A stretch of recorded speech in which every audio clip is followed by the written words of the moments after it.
தம்பி வாங்க, வணக்கம். நல்லா இருக்கீங்களா?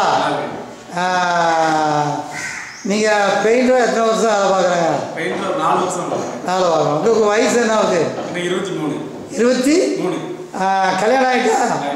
எத்தனை குழந்தைகள் இருக்காங்க? 2 பையங்க இருக்காங்க. பையங்க கொஞ்சம் அழுத்தி சொல்கிறாங்க. அது ஏன்னா அது சந்தோஷமான ஒரு காரியமா? பெண் பிள்ளைன்னா சந்தோஷம் கிடையாதா? சந்தோஷம் தான். 23 வயசில் 2 பிள்ளைக்கு தகப்பனாக மாறிட்டாங்க. இருக்கட்டும். உங்கள் வேலையை எப்படி நீங்கள் செய்கிறாங்க? நான் வந்து இப்போ உண்மையாக செஞ்சுக்கிட்டு இருக்கேன். அதாவது ஏசு கிறிஸ்து ஏற்றுக்கிட்டதுக்கப்புறம் உண்மையாக வேலை செய்கிறேன்.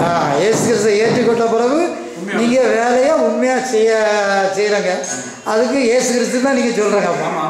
அதான் நீங்கள் இப்போ எந்த சபைக்கு போகிறாங்க? தூத்துக்குடி பிரைனரில் உள்ள கிறிஸ்டின் அசம்பிளின்னு ஒரு சபைக்கு போயிட்டு இருக்காங்க. உங்கள் குடும்பங்கள் எல்லாரும் கிறிஸ்துவை ஏற்றுக்கொண்டுட்டு இருக்காங்களா? இப்போ நான், எங்கள் அண்ணன், தம்பி எல்லாருமே ஏற்றுக்கிட்டாங்க. இன்னும் ஒரு சிலர் தான் இருக்காங்க. அதாவது என் ஒய்ஃபோட வீட்டில் தான் இருக்காங்க. என்ன சம்மந்தப்பட்ட எல்லாருமே இயேசுவை ஏற்றுக்கிட்டாங்க.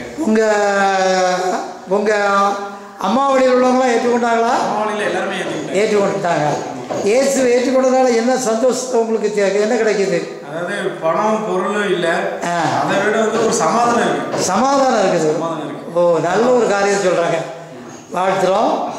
அந்த சபைக்கு காரியங்களை ஒழுங்காக பங்கு பெற்று நீங்கள் ஆண்டவரை தொடர்ந்து விடாபடியாக கை கொண்டு போங்க.